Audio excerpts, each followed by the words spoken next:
이제 11장 창세기 11장으로 가겠습니다. 오늘은 창세기 11장 1절에서 9절까지 말씀입니다. 제 11장.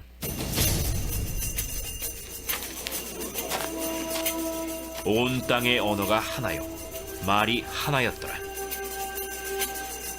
이에 그들이 동방으로 옮기다가 시날 평지를 만나 거기 거류하며 서로 말하되, 자, 벽돌을 만들어 견고히 굽자. 이에 벽돌로 돌을 대신하며 역청으로 진흙을 대신하고, 자, 성읍과 탑을 건설하여 그 탑 꼭대기를 하늘에 닿게 하여 우리 이름을 내고 온 지면에 흩어짐을 면하자. 여호와께서 사람들이 건설하는 그 성읍과 탑을 보려고 내려오셨더라. 이 무리가 한 족속이요 언어도 하나이므로 이같이 시작하였으니 이후로는 그 하고자 하는 일을 막을 수 없으리로다. 자, 우리가 내려가서 거기서 그들의 언어를 혼잡하게 하여 그들이 서로 알아듣지 못하게 하자. 여호와께서 거기서 그들을 온 지면에 흩으셨으므로 그들이 그 도시를 건설하기를 그쳤더라. 그러므로 그 이름을 바벨이라 하니 이는 여호와께서 거기서 온 땅의 언어를 혼잡하게 하셨음이니라. 여호와께서 거기서 그들을 온 지면에 흩으셨더라. 아멘. 여러분, 베토벤이라고 하는 유명한 음악가를 다 아실 거예요. 너무도 뛰어나서 악성이라고 그렇게 불리워지기까지 한 사람입니다. 전에도 한번 들으셨겠지만 이 사람이 귀머거리가 된 이후에도 그 뛰어난 곡을 오히려 더 많이 작곡한 사람이에요. 피아노 소리가 안 들리니까 피아노 다리를 다 잘라서 그 피아노가 바닥에 이렇게 닿게 하고 엎드려서 바닥에다가 기를 대고, 그래서 피아노 건반이 그 바닥을 피아노를 치면서 바닥에서 그 울리는 진동으로 음을 느끼고 그리고 작곡에 임할 정도로 대단히 열정적인 사람, 그러면서도 대단한 곡을 더 많이 만들어낸 그야말로 천재적인 사람이에요. 그러다 보니까 그가 즐겨 썼던 명언이 있어요. 유능하고 근면한 인간에게는 정지라는 팻말을 세울 수 없다. 좋은 말이죠. 저도 유능하진 않지만 근면하고 성실한 사람에게는 정지라는 팻말을 세울 수 없다라는 그런 마인드로 늘 하나님의 일을 하곤 합니다. 또 그런 사람들이 좋습니다. 그런데 문제는 어느 날 한 피아노 연주자가 그에게 악보를 건네주면서 악보 맨 끝에다가 신의 도움으로, 하나님의 도움으로 무사히 연주가 끝나길이라고 적었어요. 그랬더니 그 메모를 읽자마자 그가 즉석에서 이렇게 덧붙여 썼다는 거예요. 신의 도움이라니 대체 그게 무슨 말인가? 스스로의 힘으로 스스로를 돕도록 하라, 이렇게 적었더라는 거예요. 재능이 지나치다 보니, 열정이 지나치다 보니, 또 그 자신감으로 많은 일을 성취하다 보니 하나님의 도움 따위는 필요 없다고 생각하는 그 교만에까지 이르게 된 거죠. 스스로의 힘만으로도 얼마든지 많은 일들을 이루어낼 수 있다 생각한 겁니다. 그는 그 다음에 더 중요한 말, 하늘은 스스로 돕는 자를 돕는다 하는 것을 몰랐던 것 같아요. 스스로의 노력도 중요합니다. 힘과 재능의 최대 활용, 그것이 전제돼야 하는 거 맞습니다. 아무 노력도 없고 아무 노력도 없는 게으름보다 아무 노력은 하지도 않고 또 신앙인의 사람이 기도하지도 않고 그저 뚝 떨어질 미래를 기대한다는 건 그건 비전도 아니고 아무것도 아니죠. 그건 잘못하는 거예요. 그러나 그 모든 것을 도와서 진정한 성취와 만족을 얻게 하시는 하늘 하나님의 도우심을 인정하고 매달려야 되는 거예요. 그게 신앙이죠. 그래서 우리는 이렇게 추워지는데도 또 새벽을 깨우잖아요. 이 신앙이 중요한 거예요. 우리가 앞서 보았던 10장 9절에 보면 니므롯이라고 하는 사람이 나오고 그 후손들이 나와요. 바로 그 후예들이 지금 이 11장에 모인 겁니다. 끼리끼리 논다더니 이들은 정말로 같이 다니며 의견의 일치를 보았습니다. 하나가 되는 것까지는 좋았는데 그 하나됨이 잘못된 방향으로 가는 게 문제죠. 하나님을 이겨보자는 쪽으로 가는 그 일치는 올바른 게 아닐 거예요. 여러분, 언제나 일치, 하나됨, 희길이 다 좋은 거 아닙니다. 다수결이 항상 옳은 거 아니란 말이에요. 그것이 잘못된 것이라면 작당이나 야합이 될 때에는 반대할 줄도 알아야 되는 거예요.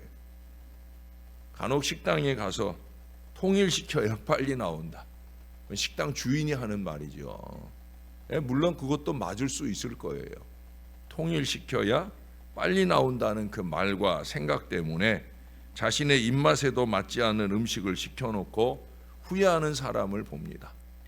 우리가 음식을 먹기 전에 먹을 때 좋은 마음으로 먹어야 소화도 잘 되지 않겠습니까?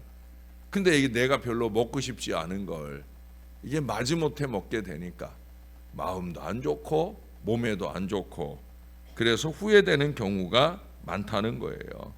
억지로 먹고는 더 큰 후회거리를 만들게 되기도 한다는 거예요. 그래도 이런 건 좀 공동체를 위한다는 희생적 마음이라 좋게 볼 수도 있고 또 안타깝게 볼 수도 있는 일이에요. 그러나 문제는 안 먹고 말아야 할 그 부당한 이익에 욕심을 내는 것이 문제인 거죠. 자기 유익을, 자기 안녕을 구하는 것이 문제라는 거예요. 때로는 그 결의와 행사가 잘못되었다면 가하지 마시고 불가를 선언할 수 있어야 되는 거예요. 회의를 하다 보면 반대를 위한 반대를 일삼는 그런 인생들이 있죠. 본인은 아니라고 하지만 뻔히 보이는 반대를 위한 반대를 하는 그런 사람도 문제입니다만은 이건 꼭 반대해야 되는데 반대하지 않고 그냥 따라가는 사람도 문제가 아닐 수 없다는 거예요. 그러나 성경은 공동체 전체가 일치하여 잘못된 결정을 할 때 혼자 노 한 사람이 많이 등장을 합니다.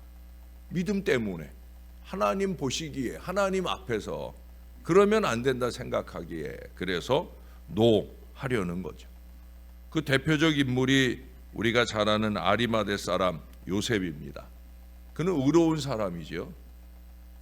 그러면서 예수님의 숨은 제자예요. 그는 사회적으로 전체 공회의원 안에 드는 70명의 사람 중에 한 사람이에요. 그 전체 공회의원이 한 목소리로 결의한 일이 뭐예요? 예수님 죽이자 하는, 예수를 죽이자 하는 결의를 합니다. 그때 그는 목숨과 명예를 걸고 동의하지 않아요. 왜요? 잘못된 결정이기 때문에. 그저 예수님의 제자라 팔이 안으로 굽기 때문에 하는 결정이 아니라 잘못된 결정이기 때문에 죽여서는 안 되는 사람을 죽이는 그 결정에 대해 그는 반대하고 나서요. 자기의 명예를 잃을 수 있고 지금까지 쌓아온 모든 것들을 다 잃을 수도 있어요. 그럼에도 불구하고 그는 다수의 힘에 의해 그 결정은 효력을 발생하여 예수를 죽이게 되지만 그래도 안 된다라고 하는 거예요.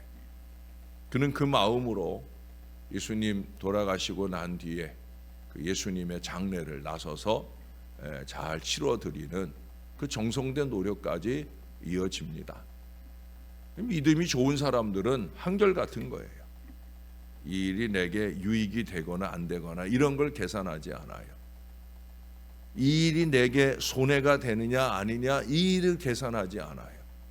하나님께서 그 마음을 감동하시면 코람데오 하나님 앞에서 부끄럽지 않기 위하여 오직 하나님께 영광이 되기 위하여 최선의 노력을 기울입니다.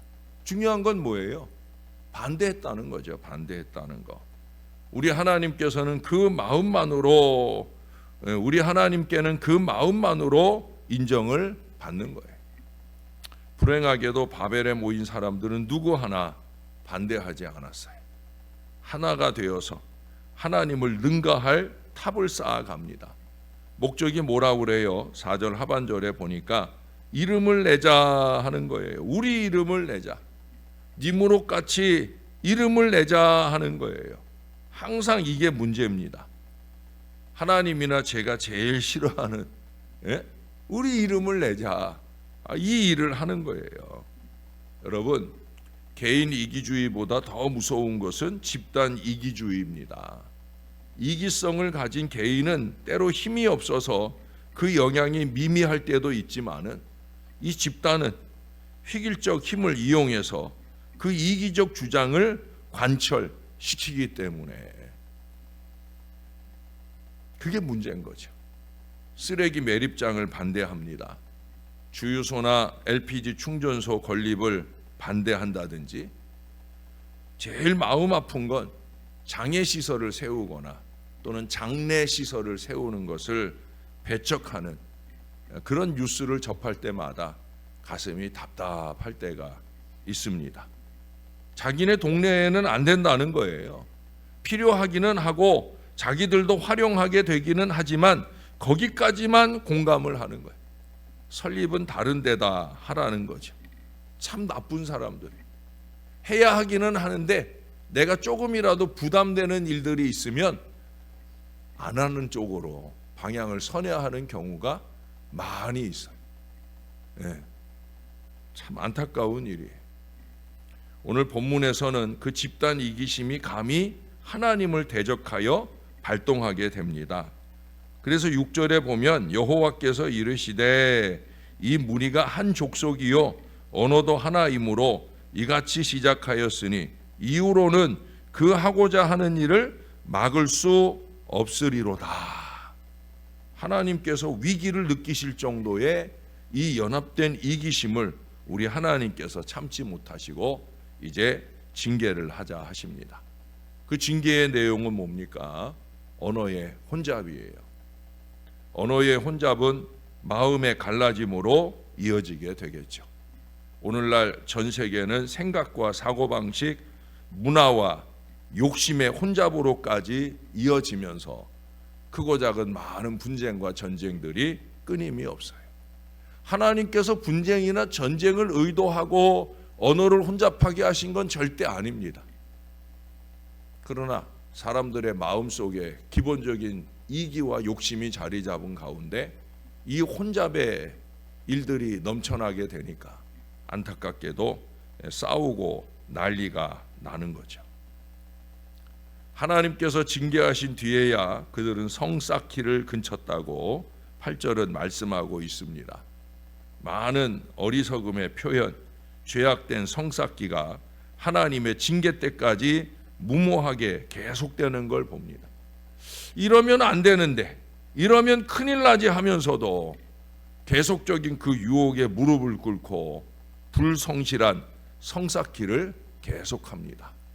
기도하지 않는 성 쌓기를, 예배 안 드리는 성 쌓기를, 정말로 하나님이 영광 받을 일을 점점 소홀히 해가는 이 안타까운 성 쌓기를 계속한다는 거예요.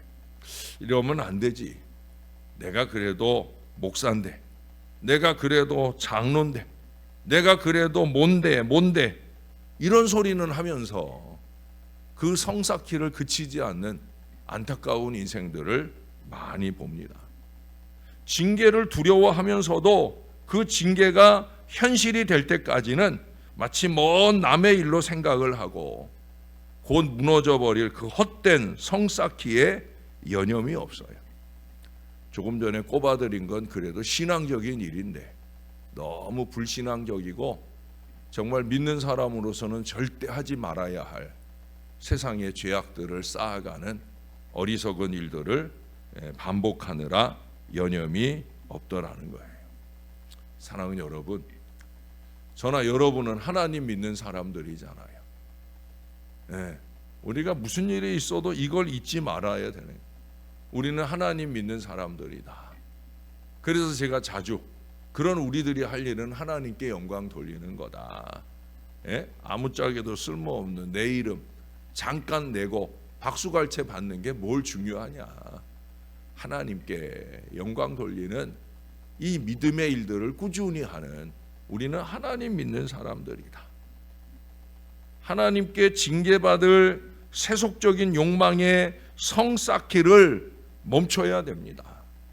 우리는 오히려 우리 하나님이 기뻐하실, 우리 어제도 말씀 들었잖아요. 하나님도 기뻐하시고 또 그 하나님이 원하시는 대로 우리도 기뻐할, 우리는 그런 믿음의 은혜의 성들을 열심히 쌓아가야 되는 거예요. 기도의 성을 쌓아야 되는 거예요. 찬양과 감사의 성을 쌓아야 되는 거예요. 열심히 있는 전도의 성을 쌓일수록 우리 하나님께 영광이 되고 우리 하나님께서 기뻐하실, 또 우리 하나님과 함께 우리도 기뻐하고 감사가 넘칠 그 아름다운 성 쌓기가 넘쳐나는, 그래서 부흥과 행복의 견고한 성을 잘 쌓아가는 신령한 교회, 아름다운 교회, 우리 신월제일교회가 꼭 될 수 있기를 우리의 구주 되시는 예수님 이름으로 간절히 축원합니다. 기도하겠습니다. 너무 좋으신 우리 하나님, 오늘도 주의 말씀을 받습니다. 이 말씀에 멈춰서서 우리는 또 상고하고 또 상고할 것입니다.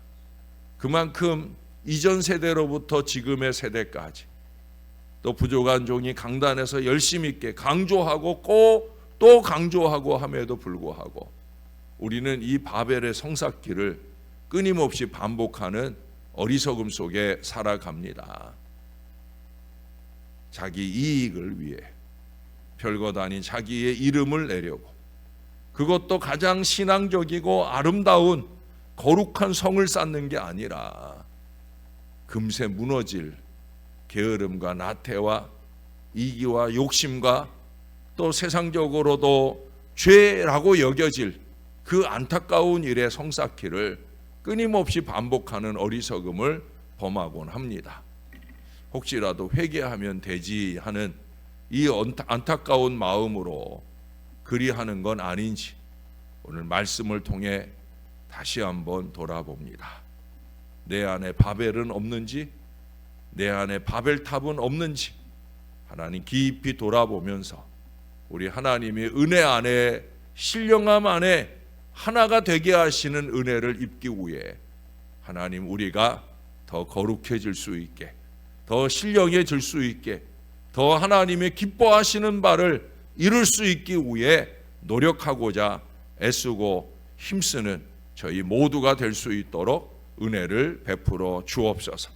하나님 믿는 사람이니까, 적어도 기도하는 사람이니까 그렇게 주님이 원하는 일에 성실한 믿음 마음으로 최선을 다하고, 이것은 내가 한 것도 아니고 우리가 한 것도 아니고 우리 하나님께서 해주신 일이라 이 믿음의 고백을 놓치지 않는 하나님의 사람들이 되게 하여 주옵소서. 며칠째 이어진 검사의 결과를 오늘 받아들어야 하는 주님의 자녀도 있습니다. 두렵고 떨리는 마음으로 오늘 또 검사도 하고 또 오후 늦게 결과를 받아야 하는데, 하나님 좋은 검사 결과를 기대하며 우리가 기도하고 있사오니 금세 치료가 가능한 그런 정도까지만 주님이 허락해 주시고 은혜와 능력으로 일으켜 세워 주시옵소서. 주님의 치유하심이 함께 하시는 주님의 자녀가 꼭 되게 은혜를 더해 주시길 소원합니다. 사랑하는 우리 모든 성도들, 이제 환절기 동안에 육신 상하지 않도록 한 사람 한 사람 눈동자처럼 지켜주시고, 올겨울에는 그 어떤 바이러스도 이 땅 대한민국에 틈타지 않도록 하나님께서 꼭 길이 보존하시는 복된 나라 되게 역사해 주옵소서. 교회가 세상을 위해 조금 더 유익되게 쓰임 받을 그 간절한 노력들이 언제나 한결같은 우리 신월제일교회 꼭 될 수 있도록 은혜를 베풀어 주시옵소서. 우리 하나님 은혜를 감사합니다. 예수님 이름으로 기도합니다. 아멘.